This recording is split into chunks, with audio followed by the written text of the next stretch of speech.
सुरक्षा रक्षकानेच 2 शस्त्रधारी दरोडेखोरांसह घरात प्रवेश करून 8 महिन्यांच्या गर्भवती महिला सीएला धमकावून अंगावरील हिरे सोन्याचे दागिने महागडे मोबाईल लुटून नेले आहे।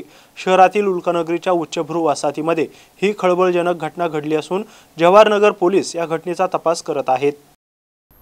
आनंद इन्व्हेस्टमेंटचे संचालक तथा सीए ऋषिकेश कुंकुलोळ आणि त्यांची पत्नी सीए महिमा आई वडील मुलासह उल्कानगरी भागात राहतात। 10 महिन्यांपूर्वी त्यांच्याकडे पूजा शिंदे कामासाठी रुजू झाली होती, तर तिचा पती सुनील ह्याच बंगल्यात सुरक्षा रक्षक म्हणून काम करायचा। कौटुंबिक कामामुळे ऋषिकेश यांचे आई वडील गावाकडे गेले होते।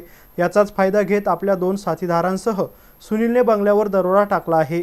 या घटनेची माहिती मिळताच जवाहरनगरचे पोलीस निरीक्षक सूरज बंडगर, उपनिरीक्षक मारुती खिल्लारे यांनी घटनास्थळी धाव घेतली। तसेच आरोपींविरोधात त्यांनी गुन्हा दाखल केला आहे। तिघेही आरोपी शहराबाहेर पसार झाले असून त्यांना लवकरच अटक करण्यात येईल असं उपनिरीक्षक मारुती खिल्लारे यांनी सांगितलं आहे।